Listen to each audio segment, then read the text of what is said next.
Salve, salve, meu amigo, minha amiga. Ontem tivemos uma reunião que eu vou chamar de animadora em Brasília, que é o início, talvez, do tal do pacto federativo em prol da segurança pública nacional, tá? Que o problema não é só do Rio de Janeiro, das grandes capitais, não. Esse pacto federativo, eu venho defendendo isso há muito tempo na minha gente, você sabe muito bem disso, e pode ser o início de alguma mudança, o início. Então lá foi a apresentação ontem para os governadores, pelo Lula e pelo ministro da Justiça, do PEC, da tal da PEC da segurança pública.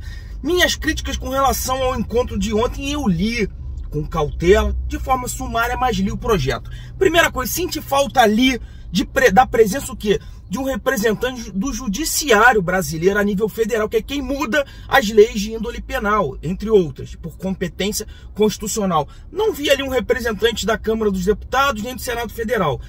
Por quê? É ele que vai fazer a PEC? Não, essa PEC tem que ser apresentada pelo presidente da República, mas são eles que vão fazer o escrutínio, o julgamento final, o voto em si. Tinha que ter lá. E outra, a PEC por si só não vai resolver tudo.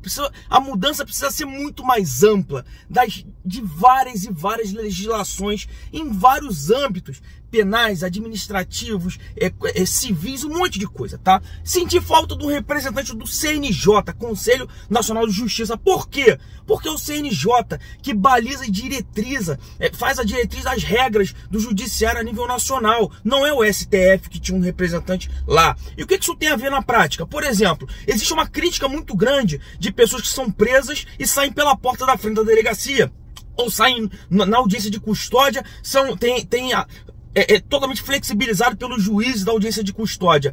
Isso, obviamente, um juiz, quando faz isso, não faz porque ele pensa que tem que fazer isso. É porque existe uma brecha legal que permite a ele dar essa liberdade, tá? A essa pessoa supostamente criminosa, que, né, aqui no Brasil só pode ser criminoso após o trânsito em julgado. Entretanto, se o CNJ poderia agir balizando essas atuações em prol de um endurecimento com base na lei que já existe, enquanto o Congresso Federal não se debruça para fechar essas brechas. Não viu o CNJ ali. Outra questão é a utilização da Polícia Rodoviária Federal como polícia coercitiva, polícia ostensiva.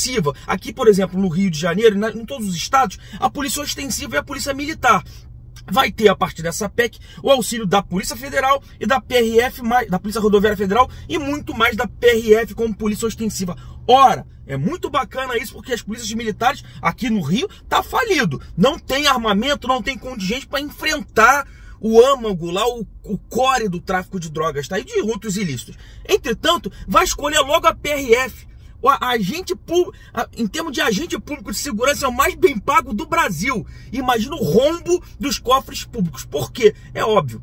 Se você vai utilizar a PRF como polícia coercitiva, você vai ter que aumentar em muito o quadro funcional da PRF. Não vai ter como fazer com o que existe hoje. E você vai aumentar o quadro funcional de um concurso pagando o maior salário do Brasil. Cara, isso é insano. Se você está abrindo a Constituição Federal, faz uma nova força para isso, que seja. Já está abrindo o paciente para operar. Outra coisa, se você já está abrindo o paciente, que é a Constituição Federal, que é uma das mudanças mais difíceis no Legislativo do Brasil, por que você não melhora a utilização das Forças Armadas do Brasil? A gente tem uma Força Armada enorme, imensa. Aqui no Rio de Janeiro, se eu não me engano, é o maior contingente do Brasil. E eles não fazem nenhum tipo de ação conjunta, porque não podem, hoje, constitucionalmente falando, ação conjunta com as polícias ostensivas. Isso tem que ser melhorado. Vários países avançados do mundo usam as Forças Armadas de forma auxiliar prática. França, Bélgica, Colômbia não é muito avançado, né? Mas Colômbia, França, Bélgica, todas usam em pontos específicos. Por que aqui não? O pessoal vai ficar lá dentro do quartel, pintando muro, fazendo sei lá o que,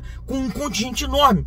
E tem outras várias críticas, mas aí vai virar um filme, né? E também ninguém me contratou, né, pra ir lá pra dar opinião. Podia, né? Porque o Dudu é de queiro. Beijo, tchau.